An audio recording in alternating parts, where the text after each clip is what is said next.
provided on a Friday. We had Just hit the button. We had so many good videos last week from Saturday onward. It was like, this is the one I don't want to watch. Anyway, let's get started. Good afternoon, everyone. Welcome to Smudcast 895, the Calarts or / Tumblr art style, a retrospective. Does that mean it's done? That we no longer have? It's over. We're free. Is it gone? I don't know. No one knows. No more Rick and Morty. Oh, wait. No, that's different. That's not the same. Isn't that part of it? I don't think so.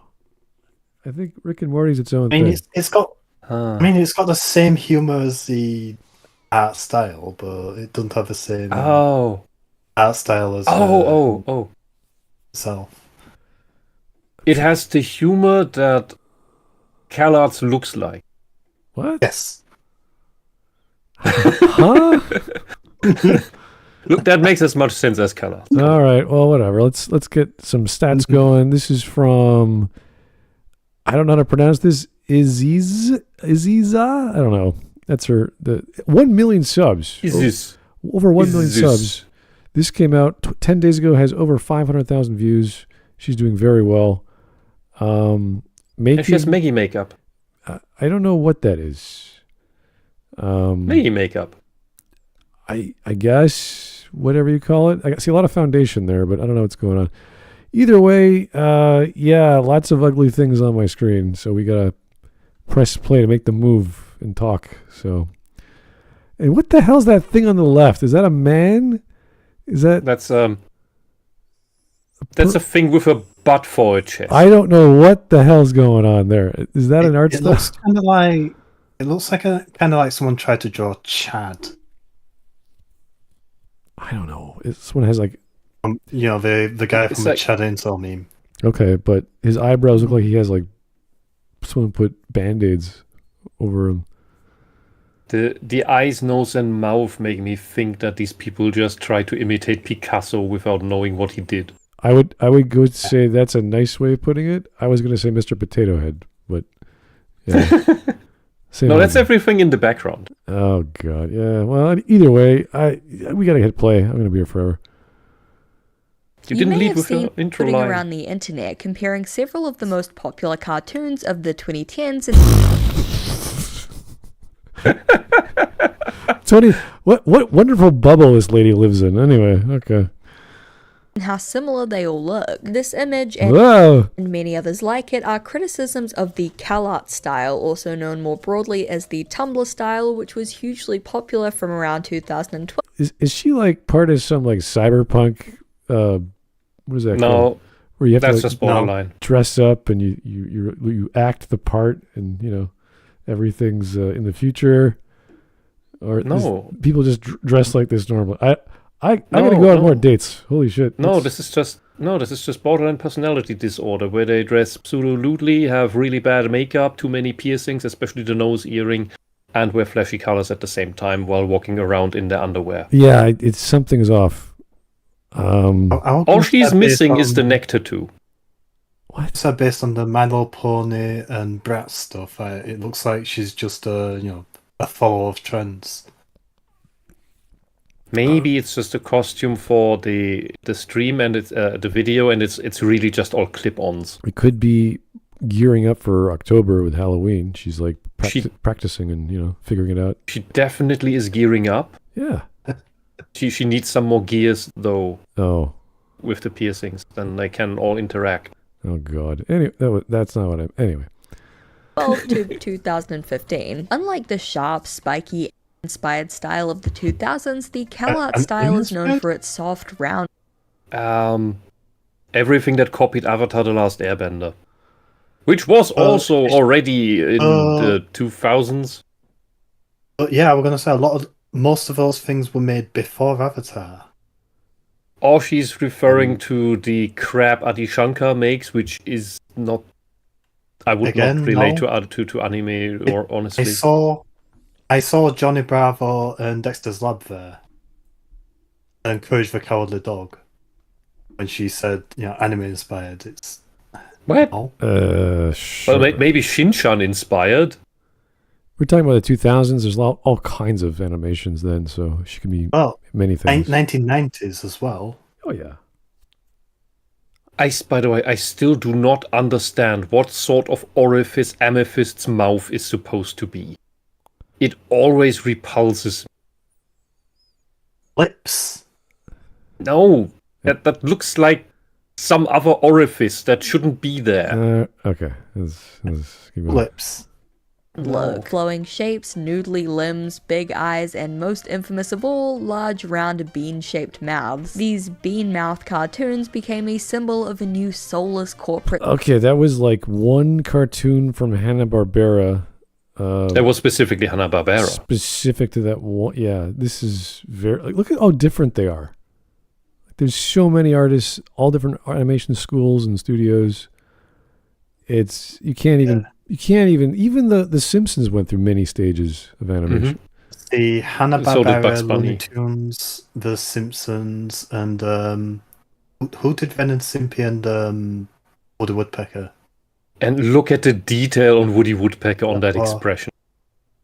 And that was a completely different studio to all of it. You know, it was a completely different studio too. The Simpsons, Hanna-Barbera, and Looney Tunes for Ren and Stimpy. Anyway, yeah, we get what she's trying to say. It's okay. All of the rough edges sanded off and all of the complexities dumbed down, simplified and easy to animate but lacking soul. Even today, googling Calarts style will turn up countless critique videos and ironic cartoons mocking Tumblr snowflakes in their soulless oodly bean mouth art. But I think that I give her props for actually showing those. Yeah, those are horrible.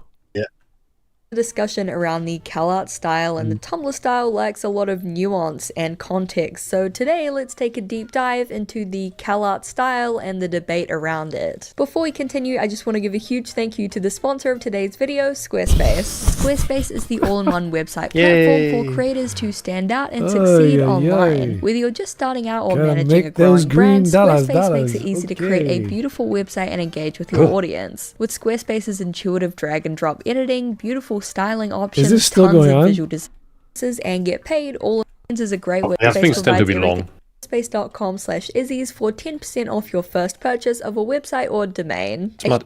If you were selling out, you'd know how long these are. Well, I'm in web dev, so I kind of know how these things work. This is so silly. It's not free. Like, you could sign up for basic bare bones, but good luck using anything. It's just a modern version of you see is what you get. All right. Anyway. Sponsoring this video, and now let's get back into things. So this video was originally just one section in a much longer analysis and dissection of internet art styles throughout the years, which I'm still working on, but I got to like page 7 of the Calarts part and was like, you know, this can probably just be its own video. In that original script, I have a whole section on early 2000s art.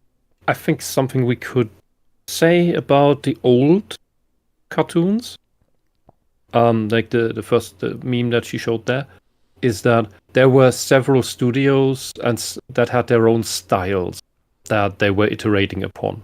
Like Ren and Stimpy came from the same school as, I believe, Rocko's Modern Life and Our Monster, and that would kind of fit into its own niche. I don't remember. I only saw it as a kid on TV. So that's a long time ago. And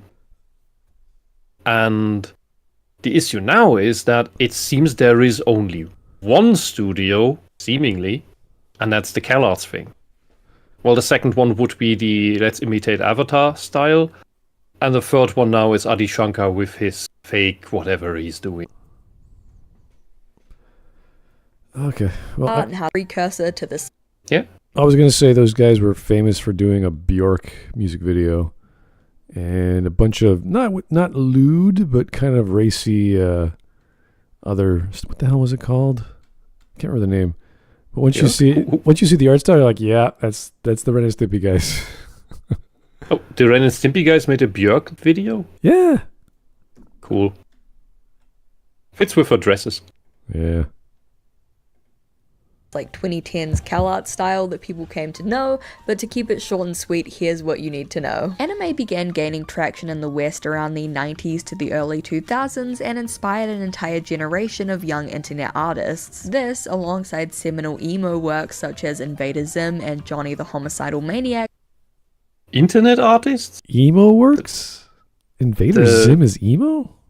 Johnny the Homicidal Maniac might be. Yeah, you can put him there.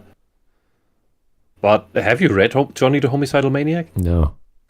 It's great. It's amazing. It's a great story. And what's it called? Hell of a Boss. That whole thing. That is just a weak ripoff of Johnny the Homicidal Maniac's world. Sharp angular styles with detailed rendering and shading becoming popular throughout the decade. It's difficult to pinpoint exactly when the stark shift to cute round art occurred, and obviously there were many artists still drawing in a cutesy round style throughout the 2000s, but I think the shift into the mainstream may have had something to do with Adventure Time. Adventure Time is without a doubt one of the most influential pieces of media of the 2010s, which may sound kind of ridiculous when you look at it, but the show's art style, tone, and humor shaped an entire decade of animation. Adventure Time was one of the first mainstream TV shows to really embrace this kind of surreal, random humor of the 2000s internet, and many jokes and made-up words from the show embedded themselves permanently into internet lexicon. Oh my glob, Floop the pig, schmauzow, whacked out poo brain, mathematical, there was at least a solid Only in your weird girl space on the internet. Because that's really what you're talking about. No idea of any of those references, but... Exactly. Yeah. What you presented was internet artists was just... No, that's just girls. From like 2010 or 20... I don't even know when that came out. I know of it. The fan art she showed was from 2007, but... Man, girls in the 90s drew like that because they watched Sailor Moon. Right, pretty much. The only one of those words I've ever actually heard of is mathematical. Because it's actually a real word that people actually use. Yeah. The other one, because I've never seen anyone use those other things, so it might just be a Tumblr thing. All right. Well, here's from Namu Zed for the $5. Canadian. Thank you, sir. Some of you guys are all right. Don't go to Calarts tomorrow. Grump 2018. Trump didn't deliver. Horonora Zoro beneath that says, I'd say that Hell of a Boss is more of a Western version of Panty and Stocking. No. Panty and Stocking is is an inspiration of Invader Zim, fused with Powerpuff Girls, and that was the whole selling point. Basically, the people knew each other, they got drunk together, and thought, hey, let's make that show. But Hell of a Boss is really just the Johnny the Homicidal Maniac route with the Invader Zim, which you see. It's Jonan Vasquez. Jonan Vasquez general style, attempt at humor execution and animation. Like 2 to 3 years where you could not escape the Making Bacon Pancake song no matter how hard you tried. And just like the language and humor of the show, its art style was similarly influential. A stark contrast to the more sharp, jagged art styles of the 2000s, Adventure Time's characters were soft and round with curved edges and wiggly, noodly limbs. They were fluid, shifting So did the guy on the left, but never mind. Shape and size to fit the scene, and their expressions were dynamic, ranging from simple dot faces to grotesquely detailed and realistic ones. This more dynamic and expressive yet simple animation style would inspire a whole decade of animation to come. The Amazing World of Gumball in 2011 and Gravity Falls in 2012 would share similar stylistic and tonal traits. Gumball... Notice how she's not talking about any of the technical ways this occurs, like the tools, the software, what was happening at the time, how Flash was changing, how Adobe was changing, how 3D Max was changing. Just it just looks like that because that's all I know. I can just consume and look at things and it's like, yep, that's nice. Yeah. And these two are the special items on the list because they are actually good. They have quality animation, they are detailed, they are well written, And Gumball is extra special on the list because thank you for this very shot here, because Gumball isn't just Calarts. Gumball's family is Calarts, is the Beanmouth style. Every other character in the show, as you can see here, a selection of them, this is not all of them, is of another art style and animation style. And You it's see not even the... just that. Yeah? So, because Gumball's family do also go into different art styles. Oh yeah, for specific scenes, yes. But you see the little cloud, for example, that's more inspired by the ancient 1920s art styles. The robot on the far right with that big one eye, that is fully 3D animated and very fluent in animation. The big Tyrannosaurus in the background is animated on freeze, I believe. So it's also 3D, but it's on freeze, and you see that. While the first robot, that's fluid. That's like fluid frames. And the teacher, which is a very ugly monkey, is also 3D animated, but with way less polygons, more stylistic, and is animated, I believe, on 2s. And so you have characters that are even animated at different frame rates in the same shot. And the ghost there, that crazy. The ghost there that you see, that's a hint at the if you put on 3D glasses, that's the idea. Because she's a ghost, so she's a bit out of phase. You have an actual potato with a mouth drawn on it. A banana with googly eyes strapped on it like a Mr. Potato. You have a balloon with a face drawn on it. Paper that's just crumpled up and cut out, a paper cutout. There's a blob of clay. Yes. Oh, there's one character that is you notice this really ugly, disturbing thing where people for theater, they go upside down and put clothes on their faces and then googly eyes on their chin, so it looks like the mouth is like the thing just looks weird. Either way, can you imagine that? It's diverse. It's not just one art style. Yeah. It's everything. Gumball is everything. This is artistic creativity at its end point. Did you mention that pixel spider? Oh yeah. Yes, there is a pixel spider. And many more things that I haven't mentioned. Yeah.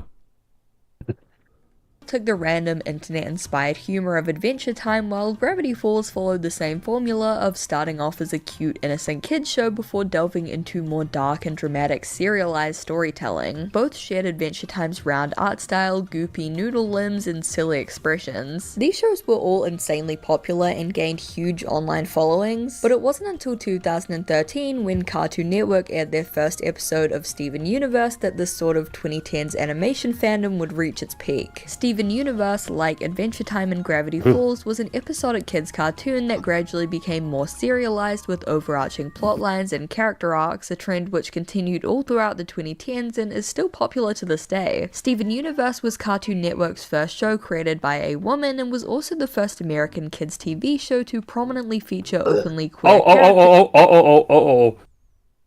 Did you do a misgender? That's something Sugar. I can't remember her first name. Rebecca Sugar. Rebecca Sugar. What a great name. Yeah. I think she went off the deep end, and now you committed a microaggression, or is it a macroaggression? A gender aggression? I heard everyone. Everywhere. I heard one person everywhere. Like, woo.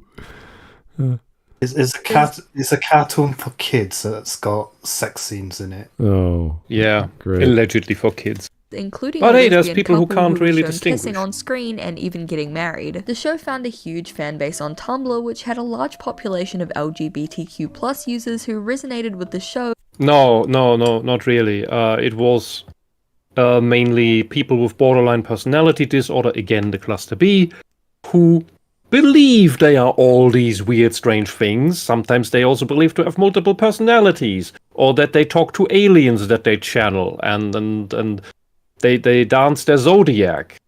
It's basically the same as, I am this zodiac, are you that zodiac? And therefore I am this personality, and the gender stuff is just a new version on top of that. Fredno? As we And its were characters. talking to aliens, it sounded like you were talking about Scientologists.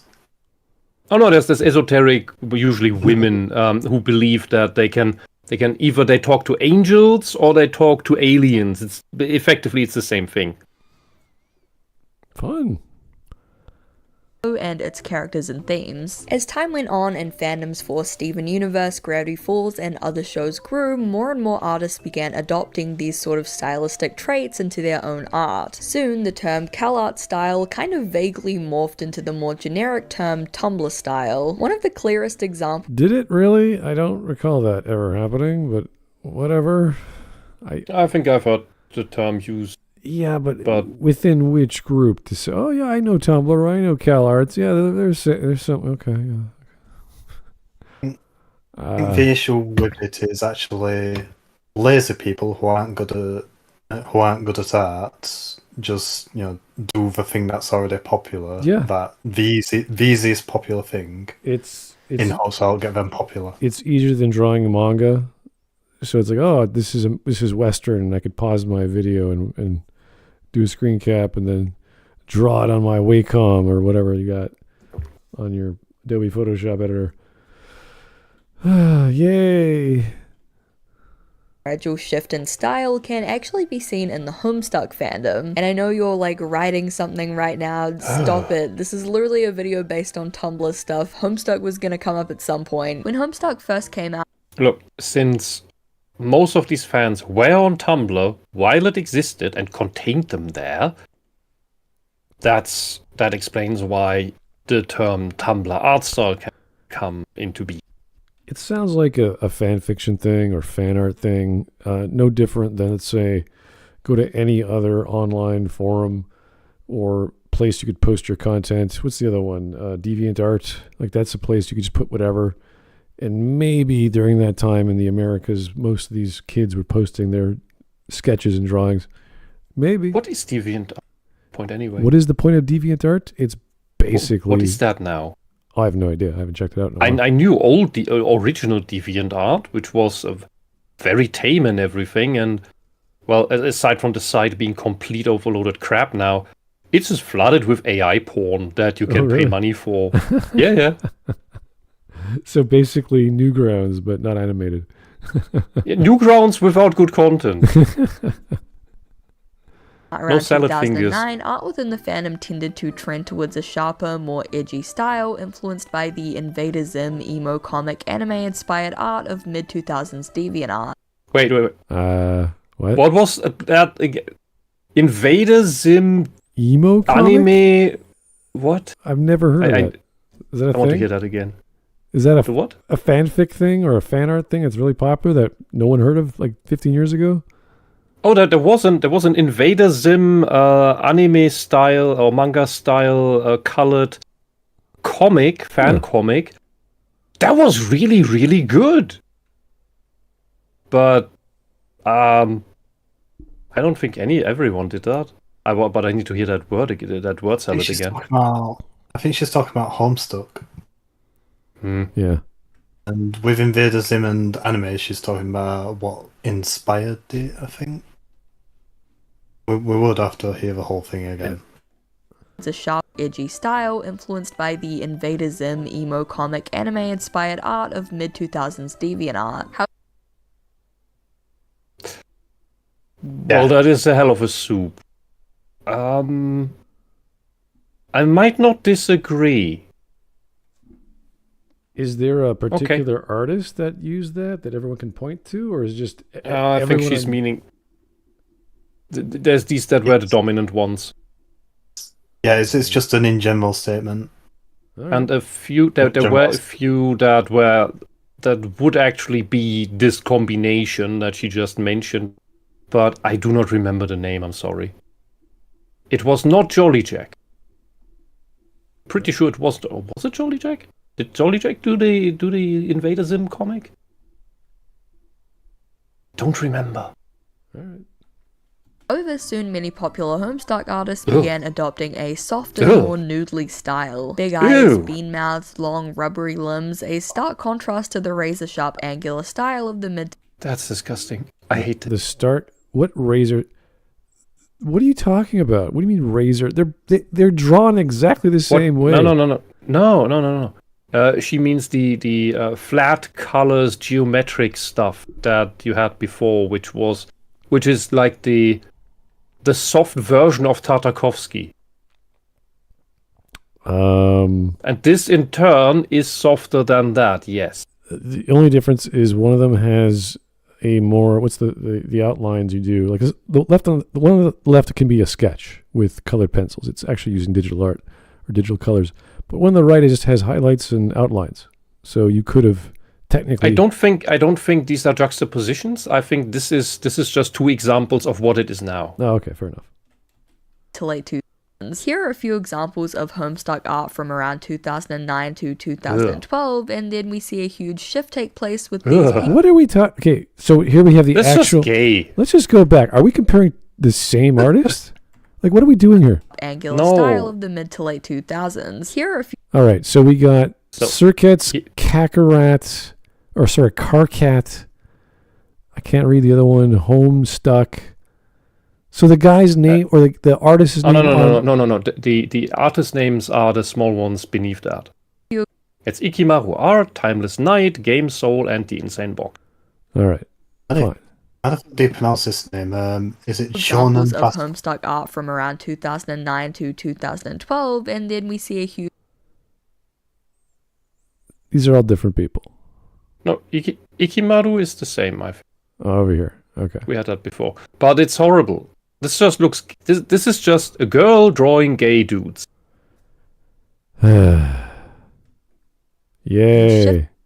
take place with these pieces from around 2013 to 2016. And Homestuck is just one example of a fandom where this took place. It could be seen in many fandoms as well as original art and OCs. If you weren't in the Tumblr trenches, you may be unfamiliar with Draw Your Squad images, but they were hugely popular during this era. They were basically an evolution of the DeviantArt base, a blank template of characters interacting in some kind of humorous way that artists could take and draw over or redraw with their own OCs or favorite ships or whatever. As a young artist on the internet, I remember seeing these absolutely everywhere. They were insanely popular and they kind of perfectly represent the popular art style of the time. Again, They are nice exercises, but that's that.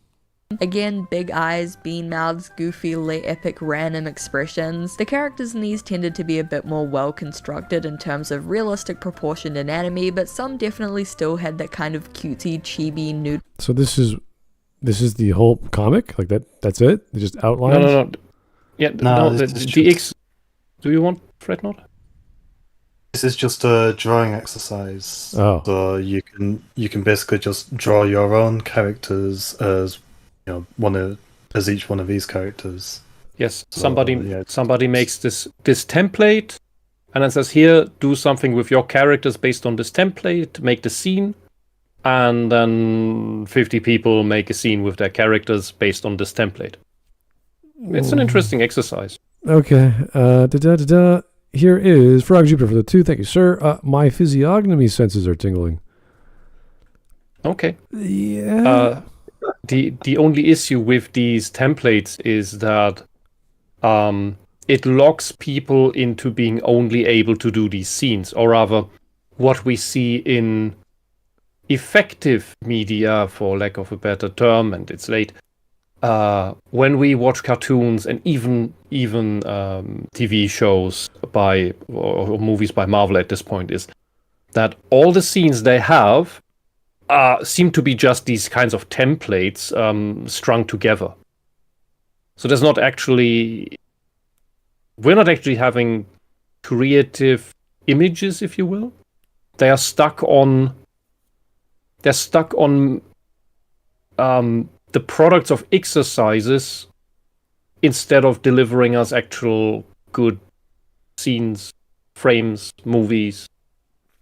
whatever you name it. Big blushy cheeks and noses also became a staple of the Tumblr style. A lot of early internet art used simplified anime-style cheek stripes or basic pink and red dots, but no longer. It started as simple little nose and ear blushes and got increasingly more ridiculous till it was insane full-face flushes of bright pink and red, usually with tons of little shiny marks That's and just so hearts ugly. and stars. So not only did these characters look like they had a 100-degree fever, but they also looked kinda oily and shiny. I'm allowed to say this, by the way, because I Yeah, was so part women of draw. the problem. Here are some of my insanely overblushed art from when I was like 15. Bonus points for it being gay night and Yes, this is all Adobe Photoshop. That's it. Using the was it the burn tool, I think? That's about it. That's all you're doing. art. Heavy bright blush carried into and became one of the defining stylistic Oh, a 15-year-old drawing gay stuff. I'm not surprised. Huh. traits of 2016 YouTube animatic art style. If there was a Hamilton, Heathers, or Be More Chill animatic, you could bet that all of the characters would be blushing like crazy. Again, throwing myself under the bus, here are some screen caps from Heathers and Dear Evan Hansen and How would you even describe this style? Like, there's nothing like. Okay, on the left you have I'll give you one Tata. word. Yep. Oh. What? Again? I'll give you one word. Awful. Well, Yes. it's basically not a grade schooler, but a high schooler just doodling. You're like, all right, fine. They didn't practice very much in art school or class. They haven't spent a good few weeks with a how-to book or a teacher. It's just them scribbling. Oh, I'm sorry. The thing on the left, that black and white thing, that is a grade schooler. Oh. The thing on the right, the character on the left, that is a Tartakovsky man, while the character on the right is closer to Calarts stuff. It's very strange, isn't it? I was a teenager. You'll notice both the round uwu bean Tumblr style and the super prominent blush here. If anyone has any further questions about these, I will not be answering them. I am locking it back in my mind palace. And it wouldn't be a CalArt style video if we didn't talk about the elephant in the room, RCD art. RCD art went viral around 2016 when Twitter and Tumblr users discovered their art and began The hell is this? sharing it en masse. Those are not mocking the muscles. exaggerated That's boobs. proportions and That's not. What am I looking at? What is this? Ugh. Is this what does that remind me of? Clone High. The proportions are all over the place. Oh, I remember. I think we covered this guy. Yeah, who's the Clone He's High guy? absolutely awful. He's Oh. the one who improves art that looks good and then turns it into this geometric garbage. Okay. art seemed to be more Whoa. Oh, the text is important. The left is what the art looked like before Calarts, and the right is pretty much what it is now. How the fuck do you go to art school and immediately get worse? My disappointment is immeasurable. Yeah. Oh boy. Now I want some Burger King. Just How does that happen? because of that quote. Don't you remember that quote? Oh, yes. Disappointment is immeasurable and my day is ruined. There you go. Okay. technically competent, sparking discussions about art style regression. Their trans captain Oh my What the god. what is it? What is this? That is a butt. What Oh, happened? those are supposed to be boobs. Are Yeah, those That is a men? man. That's a man. Trans Captain America. Sideburns. What is happening here? The in muscles. America art was particularly controversial, as was their fan art depicting Finn from What the hell? Oh my god. What? Why aren't you locked up for racism?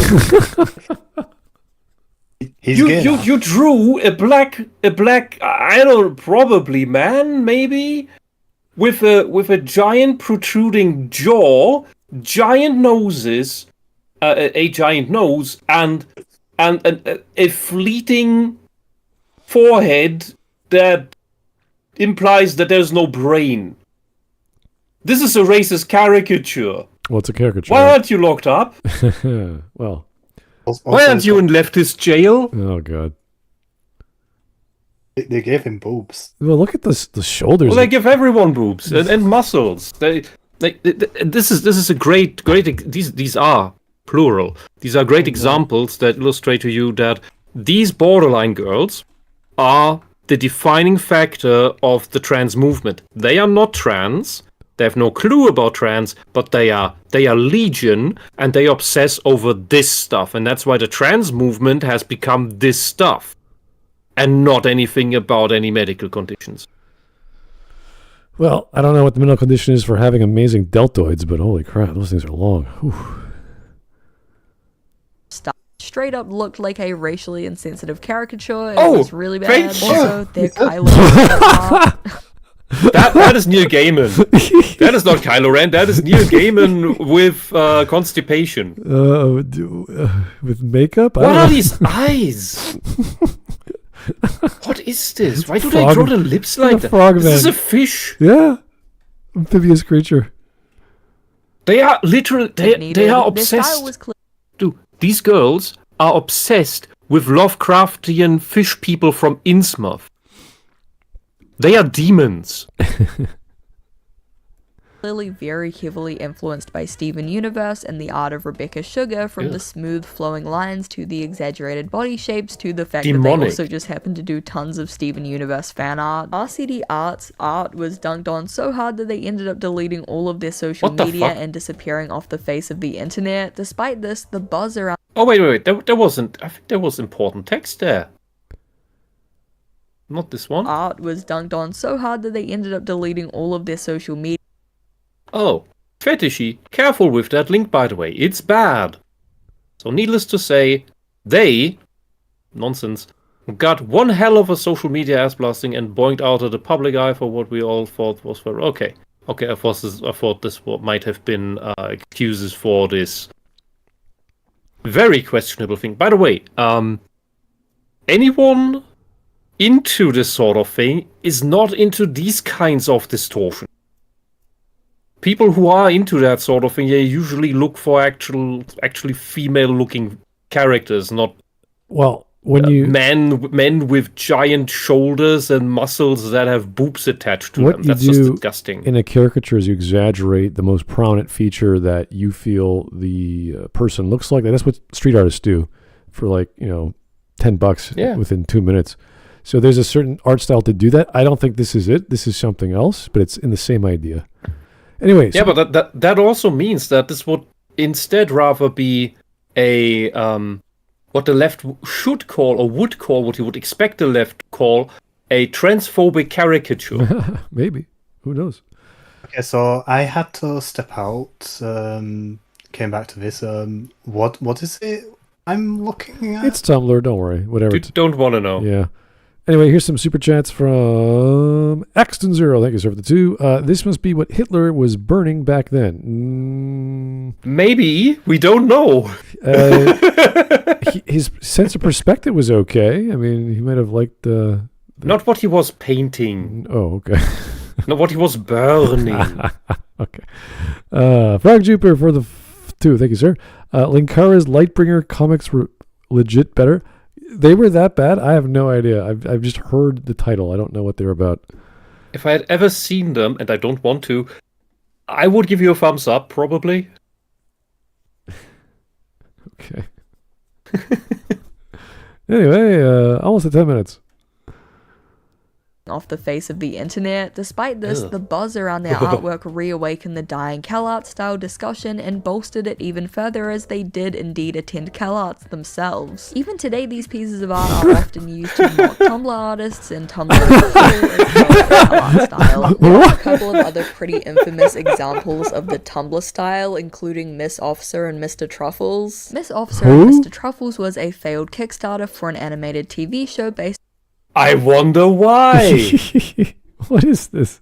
Oh God! Boy. You can't. This would be. Look. Of course, this failed. You're a leftist, believe it or not, and you wanted to make a show about a cute cop. That would be propaganda. It can't be funded. It doesn't work. It just about looks a bear like, What the? it just looks so much like a Hanna-Barbera cartoon. Yogi Bear, with a woman instead of... Is that the premise? A woman with a bear as an that. assistant or whatever? You know Look at the text. You know how many Canadian shows we have of a Mountie with a dog, or a cop with a dog, or a cop with a whatever, every other year? It's getting kind of silly. Anyway, whatever. It didn't work out. Good for them. Too bad. The text says... Sorry? The text says, that is the cutest policewoman, blah, blah, blah, blah. No, she's not. She's overweight and she just has the lesbian hairstyle and face. The project was marred with controversy and drama and came under scrutiny for its... So you can be tricked into thinking that she's cute because she stood there with a bear and... And she's round. It's a cheerleader effect. It's like saying Santa Claus is cute because he's round and red. Yeah. That's how it works for these women. It's all it is. Round, fluffy thing. Oh, it's cute. I'm not understanding. Put a bow on it. The comedy here. They both have the straight face, the same eye shape. Everything about them is pretty much the same. Only one's taller. Is that the joke? They're both the same. They're both straight characters. In the comedy skit, it's two straight guys, I guess. I don't know. $80,000 goal for a 7-minute pilot pitch. The show's art style was very much in line with what was popular on Tumblr at the time, with a cutesy round style, big eyes, and blushy noses. Art of Miss Officer and Mr. Truffles is sometimes used in memes criticizing the Calarts Tumblr style and wider Tumblr culture. And then of course you have the bisexual furry Did you notice they were both in that ball pit? What the convention for furries called? I think someone peed in that ball pit. What? There are many fur conventions. I don't want to learn about them. They were one of Tumblr's... Yeah, I think it was... Tumblr.com? Do you know how little that narrows it down? Anyway, let's advance. Drug dealer Thomas Jefferson. This image is immortalized in the Tumblr Hall of Fame for good reason. This art was more from like the 2015-2016 YouTube animatic era. Does anyone remember this what is this? What are we talking about? This is just from Tumblr Insights era, but you can see the influence is still very much there. The lore runs so deep with all of these that I could honestly go on forever, but look, this isn't meant to be like a call out. It's coming up on like 10 years since this whole era ended, and these artists have probably hopefully matured and moved on and grown. Also, if I called anyone out, I would be a huge hypocrite that one body shape style tutorial I made at like age 14 goes viral all the time, and I've just accepted that I will never know peace. It's gonna haunt me forever. This is my karmic punishment for drawing Dookie. I've accepted it. Much like the Calarts style that it was born from, the Tumblr style was criticized as lazy and lacking creativity and character. It was called technically incompetent. Oh, ugly. Look, your favorite things. Oh my god. What is this? This is adding diversity. Yeah, this is what's called a mood board of all the diversity shit that... Yeah, you got the color swatch for, again, I don't know. Well, there's the trans flag, there's Calarts style, there's the... hairy legs. Color swatch, hairy legs, stretch marks. The what? And... You mean the vitiligo? And vitiligo. Blushing nose, whatever this next thing is. Alright. And again was often mocked for being too queer and too woke. Except, you know, they didn't use quite those words. Critics who usually came from... It doesn't matter that they didn't use those words. We developed those descriptors to encompass these. Just as they define wider and wider the term trans to mean absolutely everything. To the point of, a biological male wears a purple sweater. That is female coded. You are probably trans and you should transition. Do not kill yourself. What? Oh, Jesus. That was literally a case, by the way, in a kindergarten where a boy had drawn several characters, among them himself, and due to the next pen on the desk that was in reach was purple, he, instead of the color he was wearing, he just used the purple felt tip in order to draw the triangle. Like, it was on the level of drawing people with triangles for bodies. And because he used purple, which they thought, oh, that's a female color, he wants to be a girl, they wanted to start him on hormones. And not let the parents know, by the way. Okay. That was over 10 years ago. Let's get back to the gross art styles that were. And they've actually started including in the pride flag semi-bisexual, which just means heterosexual. What? I thought that was Hawk's special sarcasm sexuality. Semi-bisexual. I know. It's something they've been trying to do. They unironically did that? Oh, God. Can we please continue? So semi-bisexual, it just means either gay or straight. So just... Reddit and 4chan often depicted Tumblr artists using gross, poorly drawn caricatures and made their own Tumblr characters with blue hair and No, that's just honest self-portraits. pronouns and like 20,000 pride flags, just to really drive the point home. But in the absolute storm of discourse that formed around the Tumblr and Calart style, its impact on modern animation and art, and how all of that relates to wokeness, something got lost. The actual criticism itself. So what does Calart style... It's shit. What more do you need? Like, what criticism would you apply to fan art of garbage artistic style, of bad proportions, not that great shading if there's shading at all, and as she says, exaggerated emotions of the face lighting up like a Christmas tree? Like, what would you say? Hey, art teacher of PhD level, what do you think of this crappy fine art from a 14-year-old? Oh, yeah, that's really bad. It's just... no one went to school for that one. I can't help you. Why would you need to criticize that? What's the point?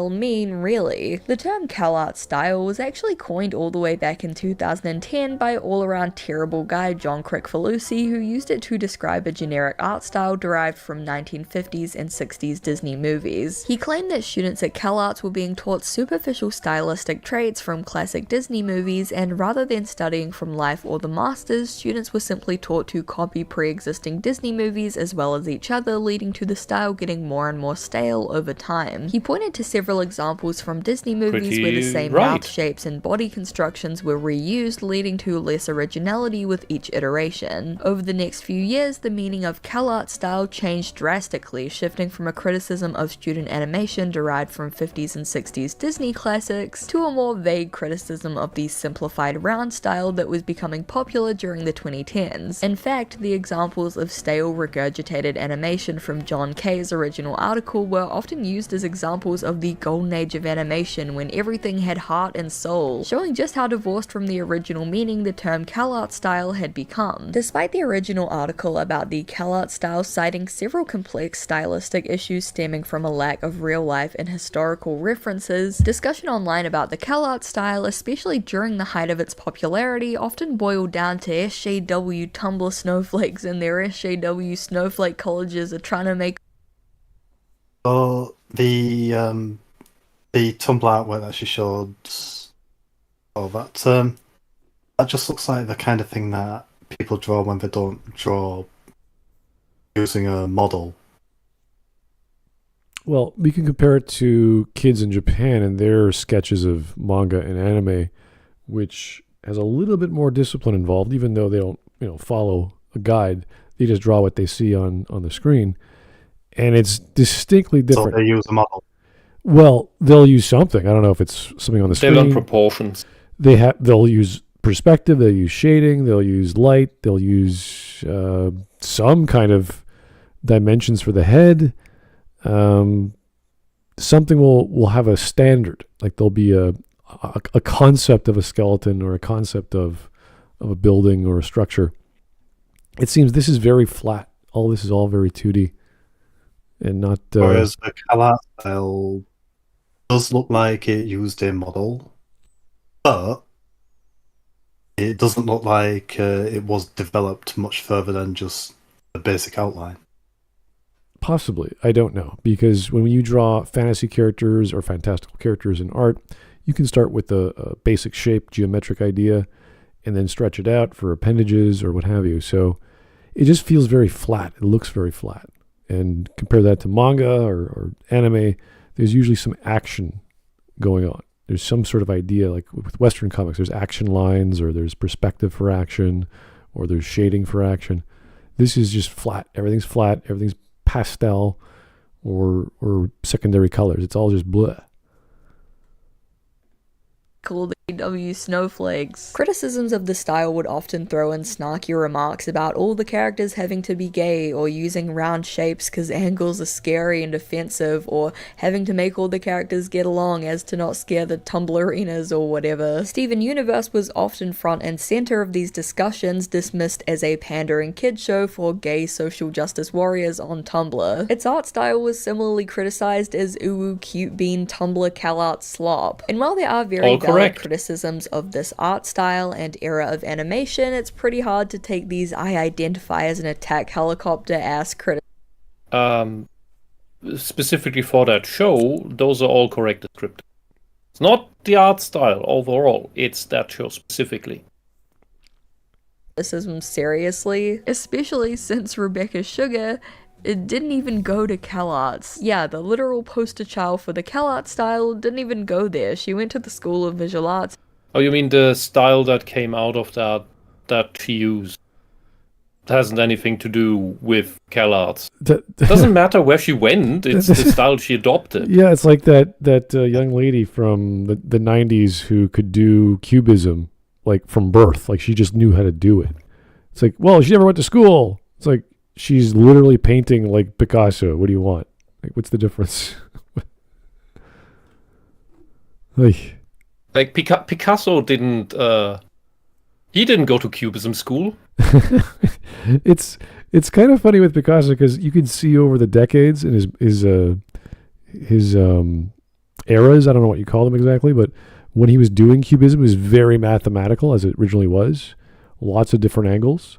And then he just got older and older, had his own moods, and did his own thing, and he designed his own cubistic style. Whereas this young lady just started drawing as if she was 45-year-old Picasso. Like it was like, wow, she could do it, and it was. Well, her brain subconsciously, intuitively got all the proportions correctly. I can't remember her name. It is. I can't remember her name, but it was in the 90s, and she was just like this 7 or 8-year-old girl just selling Picasso-style paintings for hundreds of thousands of dollars. Like, what the heck? So, yeah, no, people can draw and learn to draw different styles without actually going to the place to learn how to do it. Yeah, as if somebody had to come up with it. Yeah, it's like I could learn how to make Scottish versions of whiskey without having to go to Scotland. I don't need to go there. I could understand the chemistry and the process. And maybe after 10 years, I'll make a good brew. But, I'm just saying, I don't need to go physically there and understand it from a master to do it the right way. I mean, specifically, Scotch is, specifically Scottish. Sure. So you'd be making a Canadian version of... no. We have... we have... similar. We have whiskey... Was it a Cot? No. We have whiskey in Canada that does it the Scottish style. We don't call it Scotch because that would be, or whiskey or Scotch whiskey because that would be wrong or illegal. But even Japan does that. There's a great story of the guy going to Japan and learning to do the Scotch style, bringing it over to Japan. No one likes it because it's too Scottish. Yeah. Japanese like the lighter stuff. And Suntory. Suntory and Nika, yeah, exactly. And eventually they brought those techniques decades later, to Japan that people appreciated after they were introduced to Scotch, or to whiskey rather. Anyway.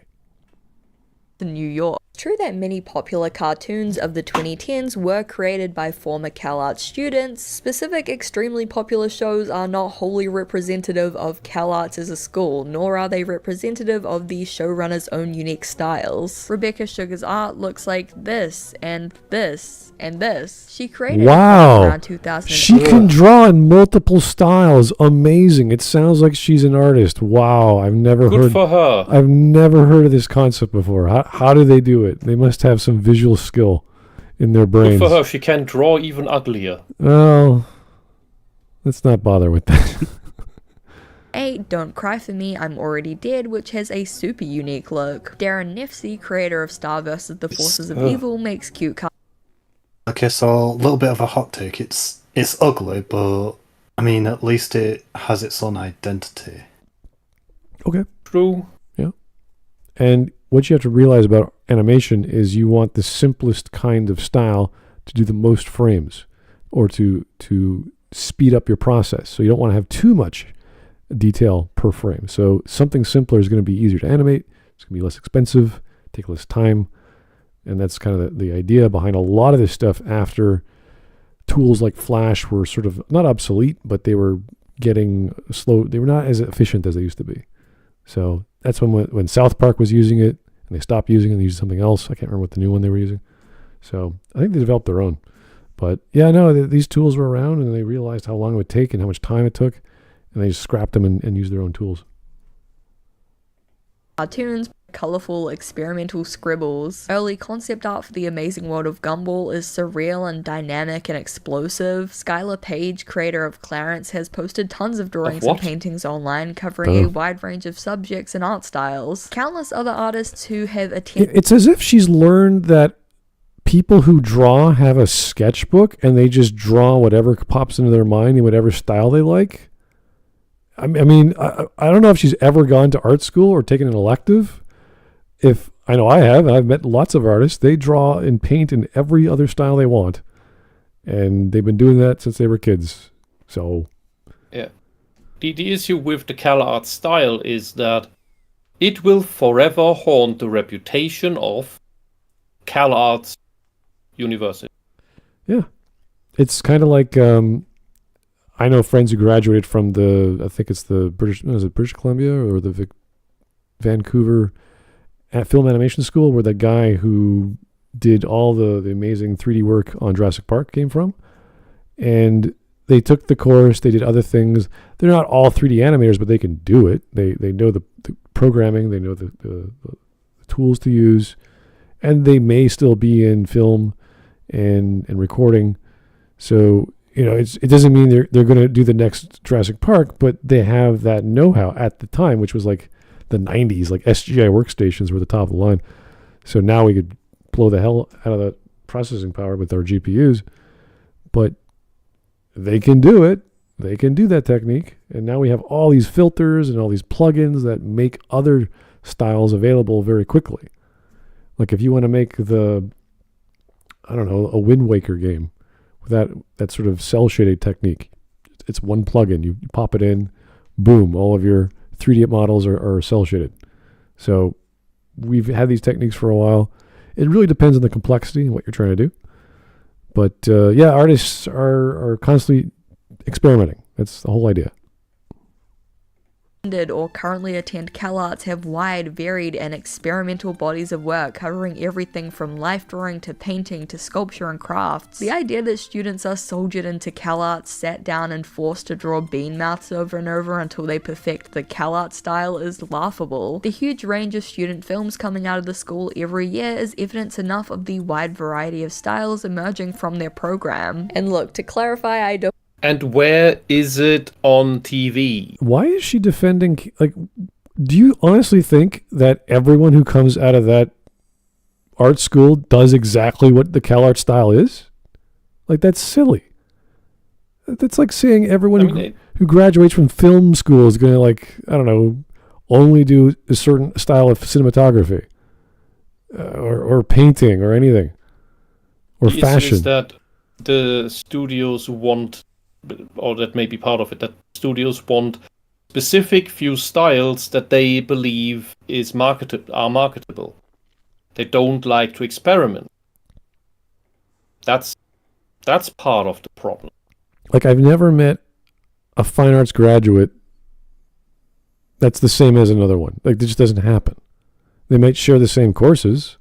They might do still life at the same quality because they've been practicing at the same rate, but their sketchbooks are going to be completely different. Their tastes in art and music are completely different, but they share a lot of similarities. That's about it. I mean, I think to the general populace, this could be good information, worthwhile information. Okay.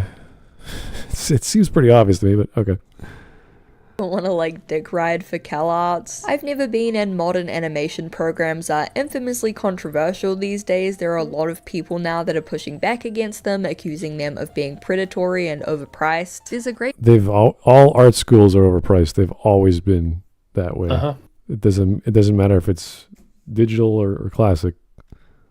It's a fair video Gabby Caldera explaining their time at Calarts and why they advise against going. I thought it was super interesting, and also I just think they're a really great artist. Personally, my time at art school sucked, but that's because I went to an animation college in New Zealand and expected my SVA Calarts Sheridan dreams to come true, so that's on me. If you live in New Zealand, maybe you know the specific school I'm talking about, if you know, you know. Anyway, tangent aside, artists are going to find their own unique style and voice no matter where they go to school. But one thing that Calarts and many other art schools teach is how to draw in a versatile, marketable way. Animation is an incredibly difficult industry to get a foothold in, and most artists aren't coming out of college straight into a showrunner role. They're bouncing around different productions, working for a few weeks or months at a time, and because of that they need to be able to adapt their styles to suit whatever studios want to see. As the 2010s began, we saw not only the success of cartoons with very simplistic, rounded art styles, but we also saw design as a whole shift from the techie Y2K Frutiger Arrow era to what's become known as the flat design era. The introduction of Windows 8 and iOS 7. Nobody wanted this. Nobody but the globalists. The same stuff, by the way, has removed the pretty model faces from our hair shampoo bottles and just replaced them with the types of fruits and such that are in there, or herbs. So now instead of pretty faces with amazing hair, we now have an open coconut, an apple. You can have hair just like a coconut, an apple. It's just, I think there is something more going on, because all those models were, of course, Germans. And now maybe that's offensive to certain people. All right. Anyway, I don't know. Now she's explaining the change in mobile apps from the iPhones to the Windows ME operating systems, the whatever Android was doing at the time. I can't remember, but yes, there was a distinct change. Clean, sleek, and minimalist flat designs influenced countless other brands and companies to follow suit. Suddenly, it seemed like every company was changing their bright, iconic, bold logos to instead be streamlined, sleek, and simplified. A huge emphasis was put on readability. Shapes were pushed to create recognizable silhouettes, gradients. Wait, that's called Romanian design? I have no idea. So the Romanians stole the beauty? Okay. Damn chips. And shadings were removed in favor of strong, solid colors. Everything was refined. That's not a strong, solid color. That's a gradation. And it's not refined. It's literally a gradation from blue to red. Yeah. So this is all the graphic design equivalent of the architectural style brutalism. There is a thing called neo-brutalism that fits pretty well into this. I can't remember what it was, the idea from the transition of the iMacs or the Macintosh, the late 90s, early 2000s, where they were becoming more popular and useful for visual artists because they were designed for them. That's pretty much what you were getting. And everything was sleek. It's still pretty sleek nowadays in terms of hardware, but they're pretty much overpriced Linux boxes designed for animation students or just visual artists. So that was sort of the Apple's selling more. How do we get our interest back? Well, then Windows and whatever the design for that was, the detail stuff on the left, all these icons that had all these weird looking pictures. And then we transitioned to the smartphone, and then that's when things started getting a little more horrible. There was no reason for it. They had to be more, not iconic, but just more noticeable. Like, so you had your desktop on your phone or whatever you call that, your home screen. Everything had to be like, oh, this button is clearly this from a distance. Like if you were like, I don't know, across the screen, or across the room in the dark. You would still know that. It depends. It's a lot easier to see the Instagram thing on the right than the Instagram thing on the left. Just because. I think that fully goes into my point, because the thing on the left, that is much easier on the eyes. Sure. That's not giving me a seizure. The thing on the right is giving me a seizure. This is one of the reasons I don't even go near Instagram, because I despise this icon, because it's knives in my eyes. I mean this. This thing hurts me. Anyway, there's the whole history behind the design of apps and their icons and their home screen icon. So I've seen it on the web for social media icons because I was always building them, but it's changed a lot in the past 20 years. Trend reaching peak popularity, and shows like Adventure Time showing studios they could animate simpler, flatter characters with a lot more leeway for how on model they needed to be. It's no wonder that this is what studios wanted to. No, you're skipping like all the technology they used, all the prevalent art styles of the lead animator, why they did that, what was cost effective, who could actually do it, and the transition from from animator to coder in Flash was a big deal. I think it was AC2 to AC3 or AC4. I can't remember the version, but that changed a lot because Flash went F you to all the designers. Said, you're coders now. You have to work in ActionScript. And that was like that for a while. I met a lot of animators that they were like pissed off because of that. And they're still animators, but they don't use Flash anymore. It's no longer an industry standard. And there was like very few things to jump to. Like I think Silverlight was the only other one for web. That was a Microsoft version of Flash. That didn't last very long. And I think it went straight to Softimage and 3D Studio Max. Like there was just pure 3D rendering programs. So, and custom builds, of course. Opinion, and again, this is just my opinion and personal take, feel free to disagree. It was animation studios like Cartoon Network, Disney, and Nickelodeon that created demand for the quote-unquote Calarts style. All Calarts and many other schools did was give their students the tools to adapt to what studios wanted to see. Though the Calarts style criticism is very much rooted in 2010s pop culture and internet culture, it's still around today, even though it looks a little different. Today, you're more likely to see criticism of the quote-unquote modern animation style using examples like Luca, Turning Red, Win or Lose, and always that one Grubhub commercial. That's such a specifically American thing. Everyone hates that commercial with every fiber of their soul, and meanwhile I don't even know what Grubhub is. I've never seen that ad in my life. While the specific term Calart style isn't really used anymore and is instead sometimes called the Pixar style, or more generally the modern animation style, these movies and commercial, I guess, all share the same stylistic traits that the Calarts style did. Round, soft shapes, simplified cartoony designs with strong shape language, and of course the infamous bean mouths. Even the recent animated Netflix film K-pop Demon Hunters has come under fire for having a supposedly lazy and generic animation style, and what specific part of the animation that animation style is more copied from these Avatar rip-offs, Avatar: The Last Airbender rip-offs, but in 3D, because this is it's on the same type of exaggerated anime movements, anime funny faces, as well as the timing. That's what these. But yeah, I see the criticism because they don't seem to fit right in the 3D style. Usually pointed out as lazy, the Bean Mouths. These movies are criticized for the exact same reasons. The style is called soulless, lazy, a copy of a copy of a copy, overly sanitized and cutified until there's no edge left. Even to this day, and perhaps even more now, it's criticized as soft art made by liberal college student snowflakes trying to turn the kids gay.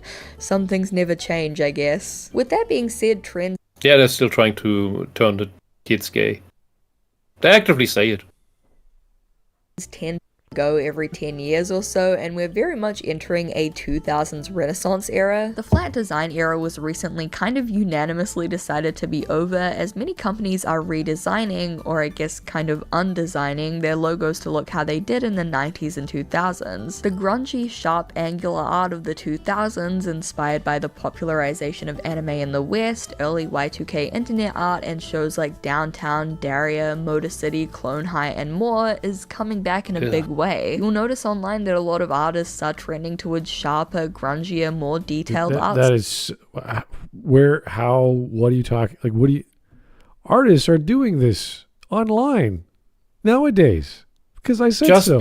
What? Yeah, and just because they're moving away from the extreme that is the everything is around Calarts stuff doesn't mean that they are going back to the everything is sharp angles Tartakovsky extreme. It's not all just going to be Samurai Jack again. It's a very silly thing to say, but her neck of the woods.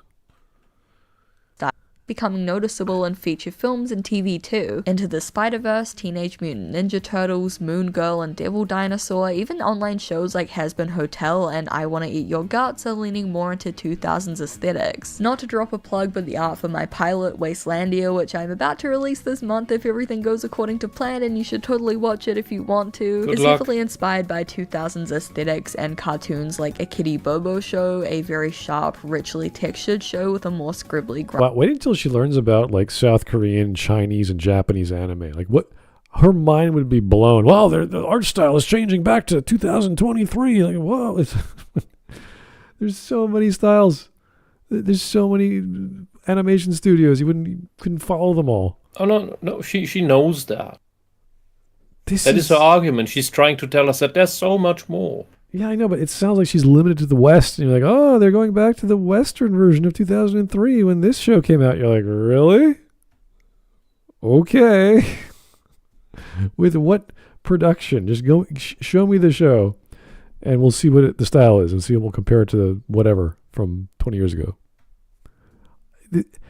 A studio makes things because they think it's going to sell to a broadcaster. That's it. The style is whatever. This guy they pitched the idea, and we bought it from him. That's it. There's no... Who did Nickelodeon think would like Rugrats? Yeah, that's a good question. It wasn't that bad, though. It went on for a few seasons.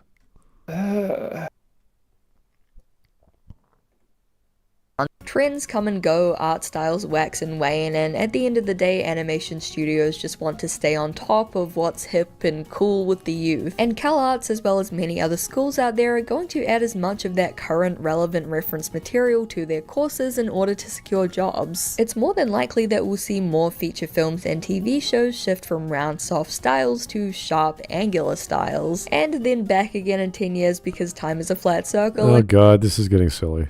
This is really silly. Almost true. I know. Everything that is considered uncool will eventually come back into style. While I personally think the term Calart style is silly and kind of just wrong, it's undeniable. It's accurate.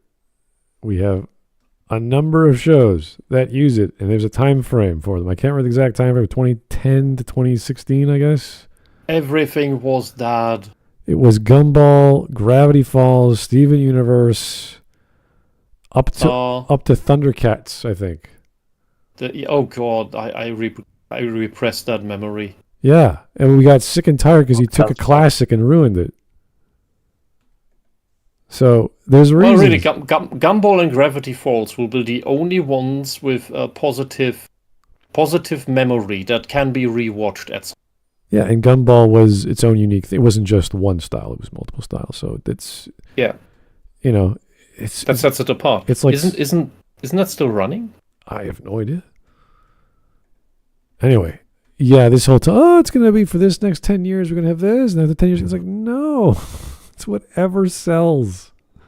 Whoever makes the better pitch, and the design or the publishing house or the animation studio goes, yes, we'll go with that.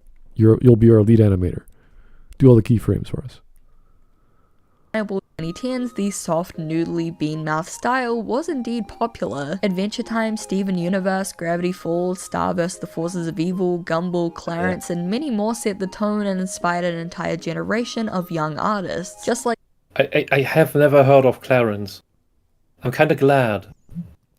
Yeah, and plus we're talking about a bunch of kids, so a generation being raised on Netflix and Disney Plus and God knows what else, and they have hundreds of options of kids shows to watch, like Bluey, which is the bigger one. Will they even like those styles in another 4 years? I don't know. Probably not, because they'll be watching something else that's more up their genre. Because now they don't care about the art style. They care about what they're actually watching. What's the story? Who are the characters? What are they trying to do? Not, oh, this guy's got a googly mouth. Ooh, I don't like it anymore. Okay. And Enigma says puts the range for Calarts at 2010 to 2018. And Joe Crazy says that Gumball was revived on Hulu a few weeks ago. Really? What wasn't that? I hope it's good. Wasn't Thundercats Roar during COVID? I thought it was. Other questions pointing out something that we all know. Star vs. Forces of Evil ends with the main character committing genocide. That fits. She's still the hero. Yay! Yeah, and then Steven Universe ends with the supervillain being hugged to niceness. Oh. It's like these are two ends of the same spectrum of how the leftist sees him or herself or itself. Okay. I think the choice was to either commit genocide or to allow someone else to commit genocide, which Star is obviously the character to go, well, if anyone's gonna do it, then rather it'll be me. It doesn't seem like a real choice. Why not take out the other person who wants to commit genocide and nobody has to be genocided? Yeah, and that would be the response of a hero, of a good writer, and the point of a good writer is to, I'm put before shitty option A and shitty option B. You know what I'll do, and this is C. which wasn't presented exactly. Is what I want to get at, and that is as much as you want to criticize Gurren Lagann and it's absolute flat writing, of course, no questions. But it is the epitome of exactly this. You only give me shitty options, I'll just make my own option. And just win anyway. That's what you should do. That's what Star should have done. But hey, it's just written by assholes, so...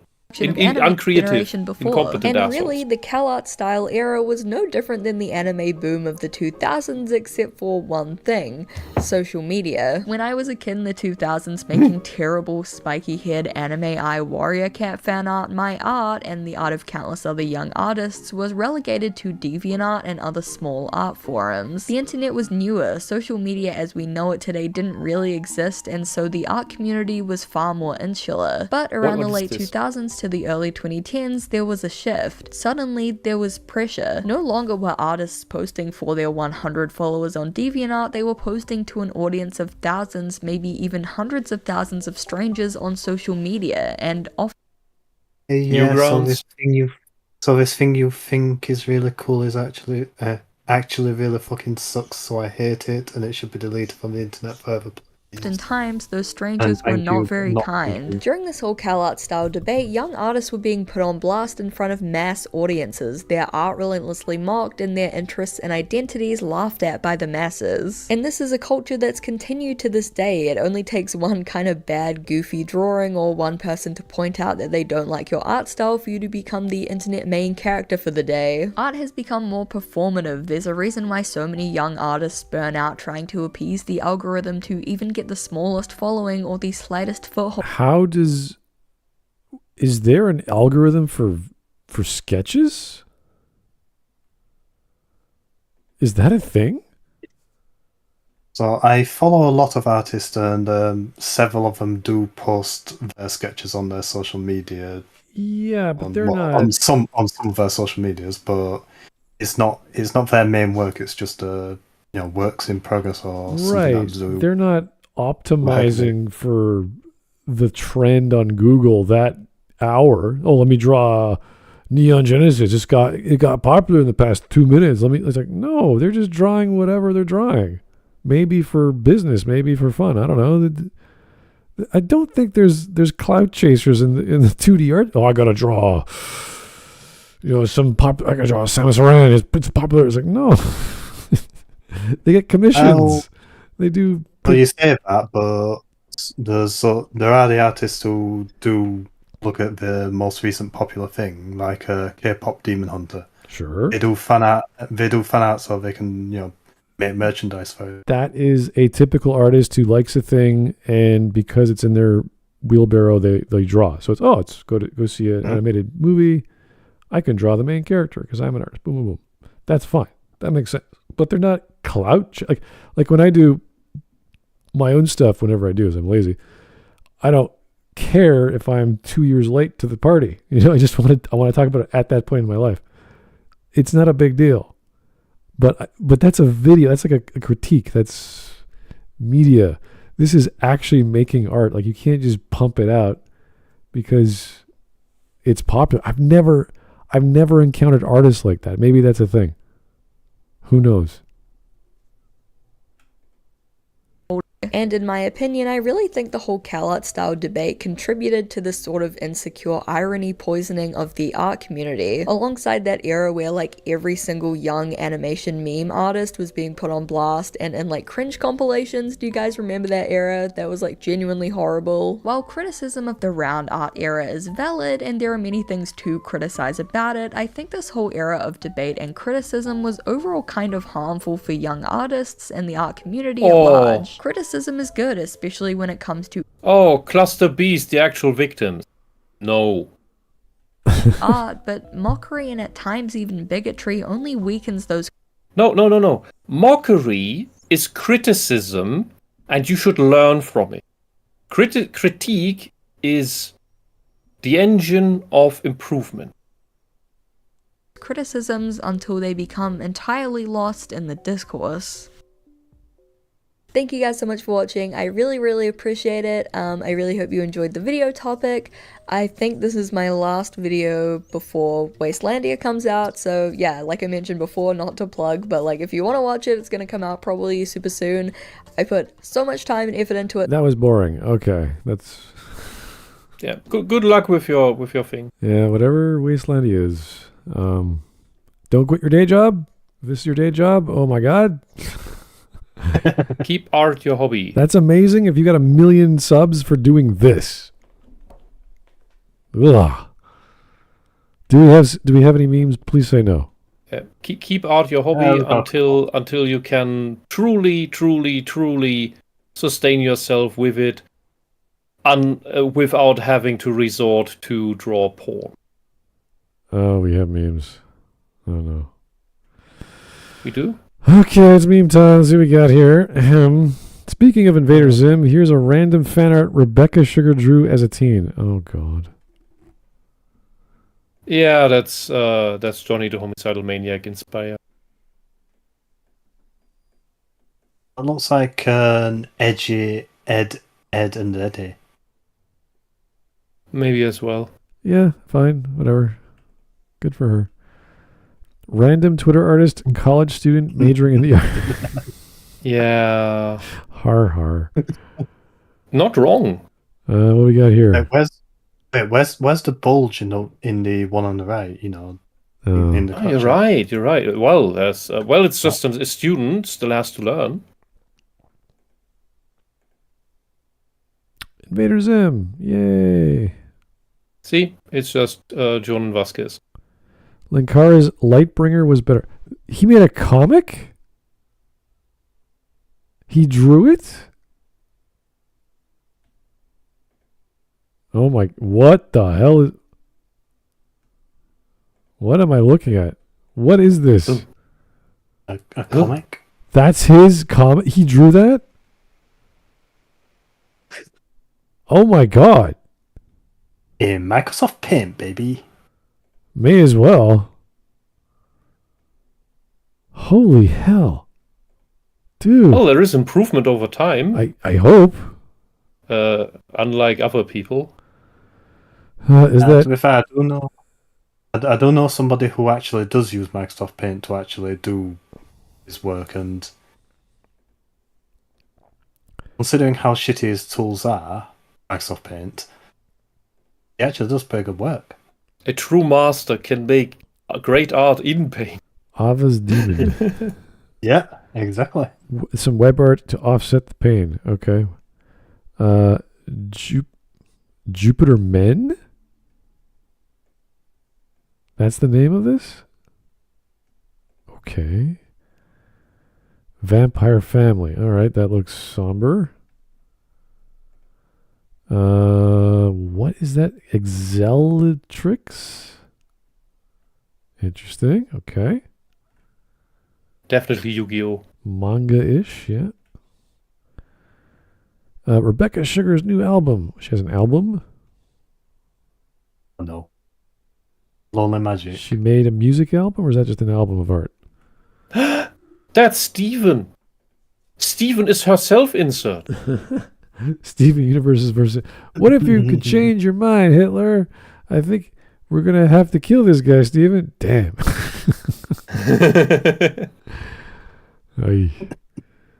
And her EP from...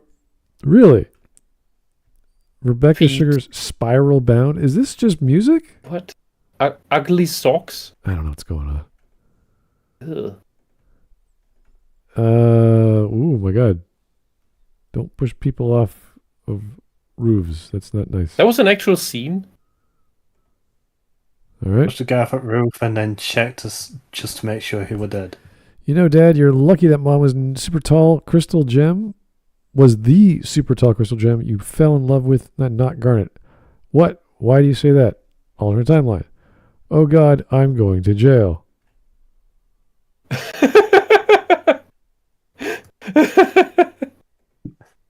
All right.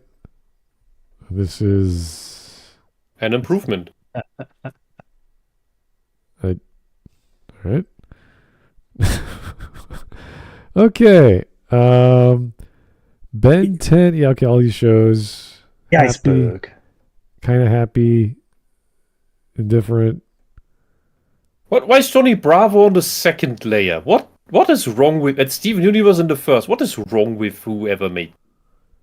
Johnny Bravo is the absolute epitome. You like Johnny Bravo? Who doesn't like Johnny Bravo? Whoa, mama. Whoa. Johnny Bravo's brilliant. Is a man trying to get laid, and he will shoot his shot no matter how many times he gets shot down. At anything, at everything. He's a goddamn hero.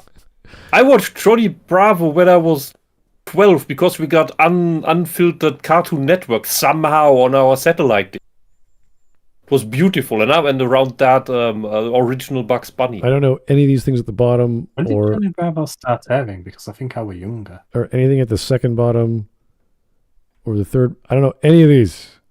I have never heard of this stuff. No idea what any of this stuff is, or this stuff, Jones, Squirrel Boy.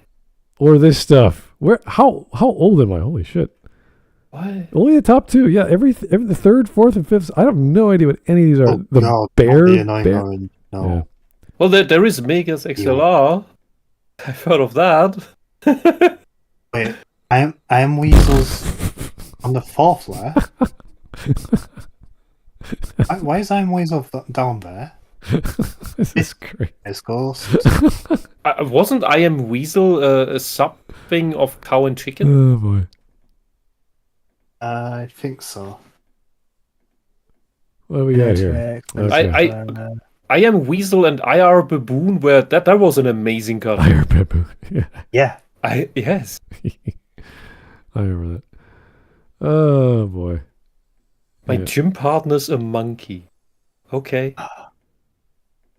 Time to erase that forever.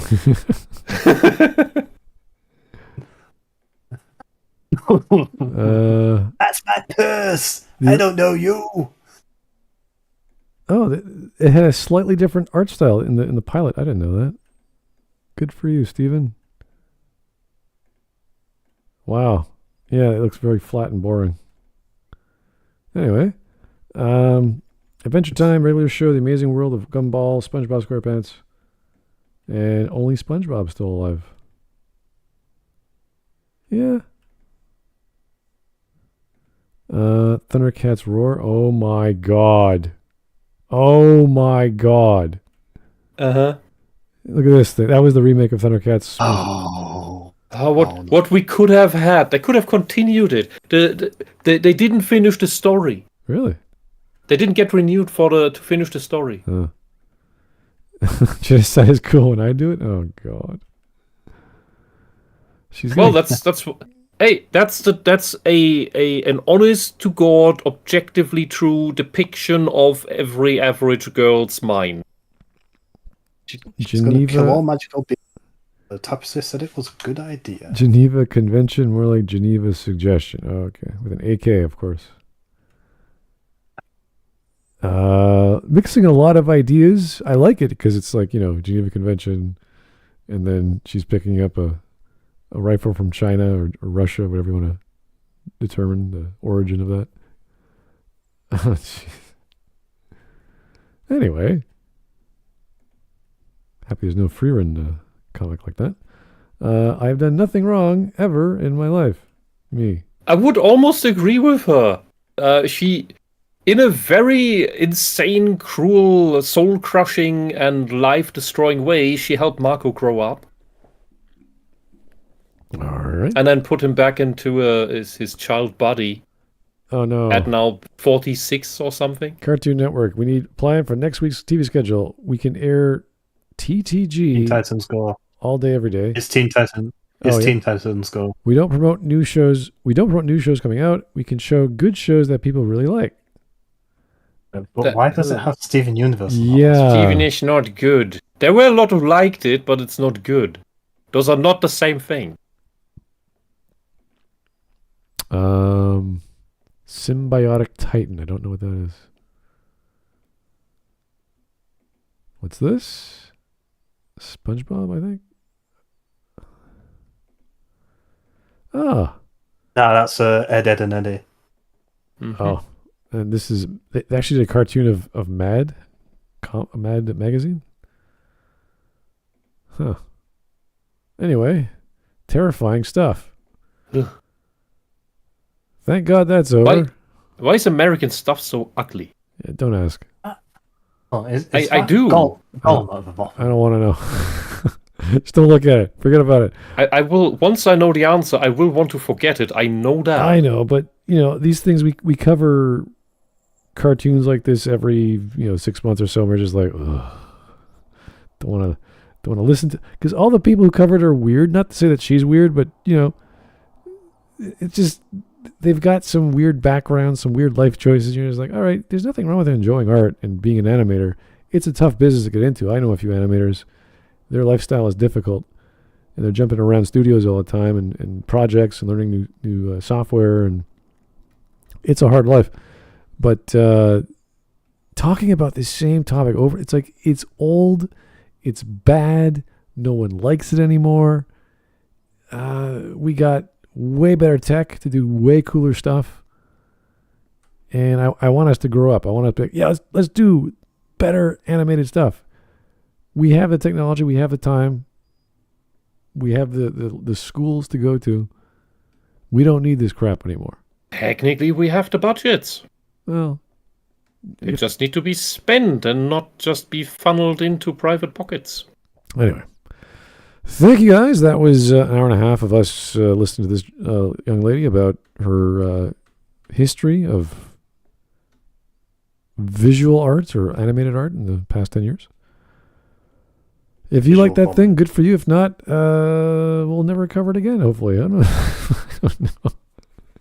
At least I don't know. I think she for the types we usually cover, she did a decent job at making a video that is relatively informative. She did try to make an argument with what she had.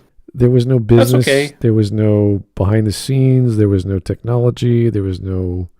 It was just, hey, I like it. Now I didn't. And this is what people didn't like. And it's like, I don't like... I know what people do and don't like. I don't need to go down memory lane.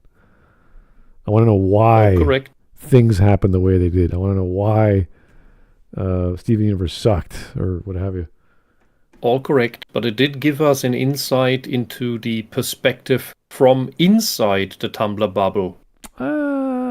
Yes. I mean, if you want to know why Steven Universe sucks, that's probably a several hours video going over every single one of it. We've done that years ago. Oh my god. Yeah, we covered that, and I don't want to cover. I forgot. I just can't bring myself to. Find. Look. I've watched the 9-hour Bionicle Law video. Send that thing to me. Okay. I need something while I paint about 80 little plastic columns. Anyway, thank you for the times and the suggestions. Keep the suggestions coming and the voting going. We will talk to you soon. Have yourself a great evening. And hopefully a fun weekend. We don't know what we're doing tomorrow, but we'll find out. Anyway, good night. Good night.